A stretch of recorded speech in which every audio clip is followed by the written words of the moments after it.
One. Alpha One. Hi guys, good evening. So, 2021 na. We're gonna talk about confidence to start the year off. So what are 3 things that confident people do? So before we start or to kick it off, I just want to introduce my partner, Brian. Right? Hi guys. Confidence. Paulit-ulit sasabihin and ulit-ulitin namin i-advocate ni JP na kailangan nating i-develop yung confidence natin. Dahil magamit natin ito buong buhay Sa career, sa love life, yan. First 2 things, good ka na dyan magagamit mo na yung bagay na yan. Ano ba? Step 1, anong ginagawa ng isang confident person? Isang bagay is self-love. Self-love meaning hindi nagpapabaya yan sa workout niya, sa pagkain niya. Oo, nagkakamali once in a while. Natutokso. Magpa-fast food yan. Once in a while, di ba? Pag nagbibigyan niya rin. Kasi self-love din na inaalagaan mo yung mental health mo more than your with including your physical health. So more than the physical health, kaya in a way once in a while na may cheat day, pero case to case basis guys, nasa inyo yan. Kung kaya nyo, kung yun nga Mamba mentality, kung kaya nyo na tuloy-tuloy, totally wala talaga, as in cold turkey, term nga ni JP na cold turkey, talagang clean eating, nasa yun. Kung yun nga, hindi ka naman naapektuhan mentally. Pero ang point is, ang unang ginagawa, isa sa top na ginagawa ng isang confident na tao, self-love. So with that, alam mong mahal mo yung sarili mo, you won't accept things and people who don't value what you bring to the table. You won't accept anything less than what you believe you deserve as a person. So yun yung take ko dyan pare sa number 1 natin na ginagawa ng isang confident na tao. Chong, anong take mo dyan? Actually, it's the most important thing. Kasi for me, confidence, why do people say you're confident? It's something na project mo. Or something na ikita or napipila ibang tao. Pero where does that confidence come from? It comes from within. So, basically for me, yung loving yourself, more than the looks, more than physical, yung physical na itsura mo, it's being comfortable in your own skin.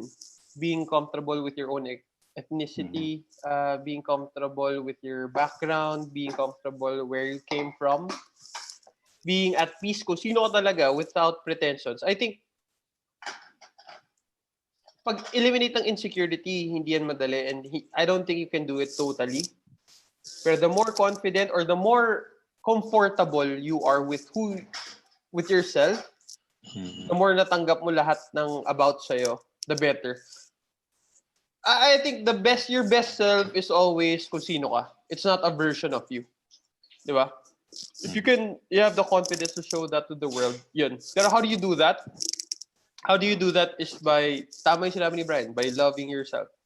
Paano magpapakita na mahal mo yung sarili mo is you don't compare yourself too much sa ibang tao. Di ba? You don't look for insecurities. Mahirap yun. Alam mo, I think it's also a good topic for another discussion. Yung thinking highly of yourself, that's not an easy thing to do. And for some reason, I don't know kung bakit, it's not something natural na nag-occur sa tao. We always tend to parang belittle our achievements or belittle our capabilities. I don't know if it's a cultural thing, pero most of the time, ganun nagsa-start Pero the important thing is you can outgrow it. Believing that you can and am capable of achieving anything, or you deserve to be happy, you deserve these things in life. Yun lang. Self-love, number 1 for me, for confidence. Pag hindi mo kaya, kasi there's fake confidence Pero alam mo yung, you know when somebody confident comes in a room, alam mo na yung they don't react, hindi mabilis boses, hindi malakas yung boses, But when they talk, may laman, makikinig ka. I think, like what I said earlier, confidence is something projected towards other people, but it has to come from within. Nasa loob siya eh. And you can only harness yung confidence sa loob mo if you love yourself. So, yeah, number one, self-love. I think it's very important and it's something that can be learned. Number two is process over Number outcome. 2. Tama. Kumbaga, I'm not focused on getting rich. I'm not focused on being the vice president or being the president or being the CEO of this company. I'm focused on and I appreciate yung process, yung grind. That's what's gonna get me there. Yun yung na-enjoy ko. Yun yung, kumbaga, the process is more important than the outcome. The journey is more important than the destination. Ika nga ng cliche. So, Bray, ano take mo dito, bro? Yun. Natamaan na ni JP sa career-wise. Akin, ang example na pwede kong gamitin is sa relationship, guys. Halimbawang dating ka or nanliligaw ka or dumada-moves ka.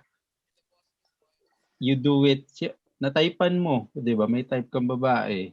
You approach her. Hindi ka type or hindi interested eh.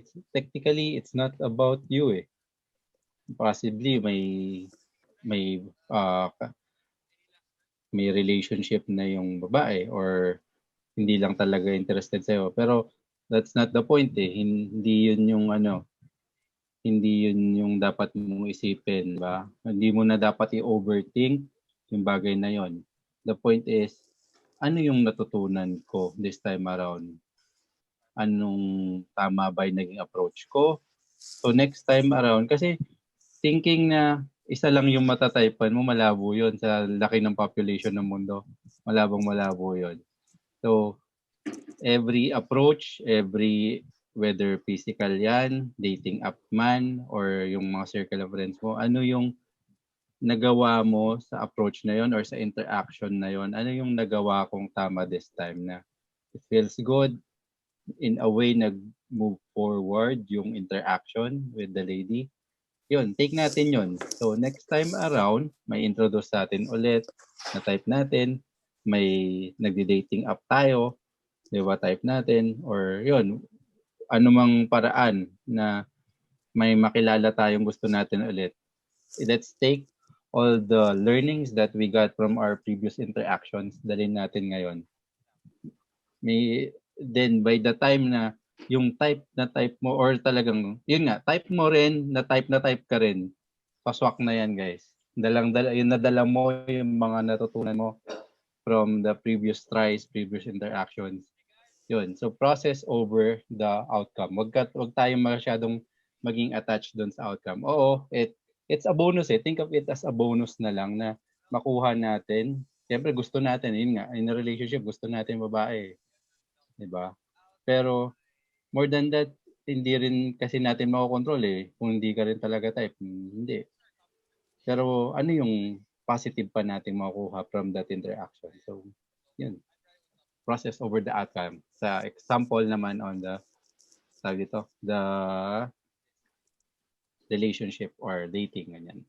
Number 3, letting go of the good for the great. So, in this, again, sample career ko naman titirahin ngayon. Halimbawa, petics ka sa work. Alam mo na yung ginagawa, parang, kumbaga, 8 hours yung shift, nagagawa mo na in an hour, tapos tutulog ka na, lalo naka-work from home ngayon. Di ba? And alam mo sa na-build mong skills through the years, alam mo pwede ka nang tumarget ng better positions or better roles or more challenging roles, di ba?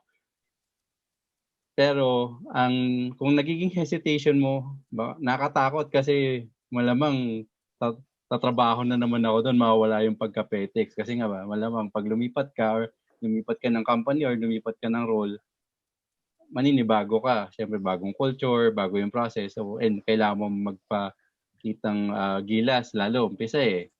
Pero, yun, would you take that challenge to grow as a person, or would you remain dito sa good na swabe naman na provide naman yung needs mo and yung wants mo, pero yun nga nagiging stagnant na in a way? Anong gameplay natin doon? So choice mo, stay sa good doon sa swabe ngayon na petics na, or look for the next step, the next level of your career or sa business mo. Yun yung take ko dyan, pre. Sa number 3, which is letting go of the good versus the great. Ikaw, Chong. Sa akin, what that means is a confident person puts himself into situations na pwede siya mag-thrive. Pwede mag-thrive, ibig sabihin, he goes after progress. Yun, I would say. Gaya nga naman nasasabi ko dun sa last few episodes is happiness is a byproduct of progress. And a confident person, they go after progress. Whether it is uncomfortable or not. Kumaga, we can't stay here. Okay, everything's okay, but we can't stay here. We gotta go get after something else. Yun yung usual na ginagawa ng isang confident person. Pero, of course, there comes a time na, tama na, let's chill out. May ganun. Pero most of the time, especially while establishing himself or herself, we go after the uncomfortable kasi yung moments that are gonna lead us to success are most likely found in uncomfortable situations. You never do anything great in life kapag relax ka or walang pressure. The pressure is on. So confident people, they go after pressure. Yun sa akin. Basically, ito yung 3 things na identifiable or ginagawa ng mga confident person. Ito yung mga na-identify namin ni Brian. Pero of course, marami pa namang iba. If you want to share us some of your thoughts on what do confident people do or ano ba yung pwede nating i-practice, then go ahead, just drop a comment in any of our streaming venues. So, Bri, anything else you want to add dito sa confidence? Yun. Like what JP said, guys yung na-miss out namin? Baka may na-miss out kami na tingin nyo mas pasok sa top 3 or kailangan natin include dito sa topic na to. Paki-share naman din sa comments para malaman din natin and matutunan din natin. That's it, guys. Thank you for this episode. Social media accounts natin at I am Beyond Alpha. Facebook, Instagram, Pinterest, Twitter, Beyond Alpha Podcast sa YouTube channel. Click subscribe and click the notification bell. Sa podcast directory, search for Beyond Alpha Podcast.